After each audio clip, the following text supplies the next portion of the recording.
বন্ধুরা সবসময় তো কলা পাতায় ইলিশ ভাপাই খান। আজ কলা পাতাও বাদ দিলাম আর ইলিশ মাছও বাদ দিলাম। তৈরি করছি কুমড়ো পাতায় কাতলা ভাপা। পদ্ধতি একই রকম, যেভাবে ইলিশ মাছ তৈরি করেন তেমনই, খালি একটু টুইস্ট আছে, কারণ মাছটা আমি একটু হালকা করে ভেজে নেব।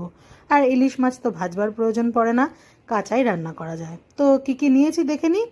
কুমড়ো পাতা নিয়েছি কাতলা মাছ পরিষ্কার করে ধুয়ে বেছে নিয়েছি, নুন হলুদ অবশ্যই মাখিয়ে নেব। আর এই কুমড়ো পাতাটা গাছ থেকে ছিঁড়ে এনে পরিষ্কার করে ধুয়ে রেখে নুন মাখিয়ে নেব। মশলা হিসেবে ব্যবহার করব 3 টেবিল চামচ সাদা কালো সর্ষে বাটা, পোস্ত বাটা, টক দই, নুন হলুদ পরিমাণ মতো।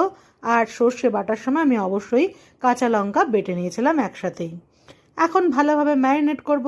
প্রথমেই কাতলা মাছে নুন হলুদ মাখিয়ে নিচ্ছি। আর এদিকে তো নুন হলুদ দিয়ে নিয়েছিলাম মশলায়, সেটাও 3 টেবিল চামচ কাঁচা সর্ষের তেল অ্যাড করে নিয়ে ভালোভাবে মিশিয়ে নেব। আপনারা চাইলে তেলের পরিমাণ কম বেশি করতে পারেন, যেহেতু টক দই আছে তেলটা একটু কমই লাগবে।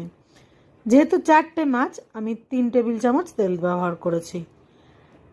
আজ মাইক্রোওভেনে করছি, সেজন্য মাইক্রোওয়েভ প্রুফ বোলটাকে একটু অয়েল গ্রিস করে নিচ্ছি। আর গ্যাস অন করে প্যান বসিয়ে তাতে 2 টেবিল চামচ তেল দিয়ে মাছগুলো হালকা এপিট ওপিট ভেজে নেব। কেউ চাইলে কাঁচা করতেই পারেন, কিন্তু আমার বাড়িতে কেউ কাঁচা মাছটা ভাপা পছন্দ করে না, কেবলমাত্র ইলিশ মাছ ছাড়া। তাই একটু ভেজে নিয়ে, মানে উল্টে পাল্টে জাস্ট একটু রং ধরবে ওই অবস্থায় তুলে নিয়ে যে মশলাটা রেডি করেছিলাম তাতে মাছগুলো মিশিয়ে নেব। ভালোভাবে মাখিয়ে আরও 10 মিনিট স্ট্যান্ডিং টাইম দেব। তারপর ওদিকে তো পাতাগুলো নরম হয়েই গেছে, সম্পূর্ণ জল চিপে বার করে দিয়ে এই মাছ ভর্তি মশলা ভরে নেব। খুব বেশি সময় লাগে না রান্নাটা করতে। এই গরমে আমরা সবাই রান্নাঘরে প্রায় দগ্ধ হচ্ছি, তো গরমের জন্য একটা পারফেক্ট রেসিপি।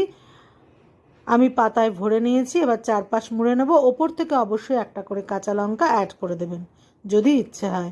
আর যদি মনে হয় ঝাল কম খেতে চান তাহলে দেবার প্রয়োজন নেই। ঠিক পাতাটা আমি যেমনভাবে মুড়ে নিলাম অমনভাবে মুড়ে মাইক্রোওয়েভ প্রুফের যে অয়েল গ্রিস করা পাত্রটা রয়েছে সেই পাত্রতে উল্টে দিলাম। আমি এই রান্নাটা করার সময় বা যে কোনো ধরনের পাতুরি সুতো দিয়ে বাঁধার প্রয়োজন মনে করি না, কারণ এভাবে উল্টে দিলেই বেশ তাড়াতাড়িও হয় কাজটা, আর যখন খাওয়া হয় তখন তাড়াতাড়ি খুলেও খেতে পারে। আগে থেকে মাইক্রোওয়েভটা প্রিহিট করে নিয়েছিলাম, এখন 3 মিনিটের জন্য সেট করে বসিয়ে দিলাম। ঠিক 3 মিনিট পর বের করে নিয়ে দেখে নিই কেমন হয়েছে। এবার উল্টো পিঠটাও 2 মিনিট মতো করে নিয়েছি। তারপরে সুস্বাদু কাতলা ভাপা একদম রেডি। গরম ভাত দিয়ে যা অসাধারণ। সেদিন বাড়িতে একটু ভাত হাঁড়িতে বেশি ছিল।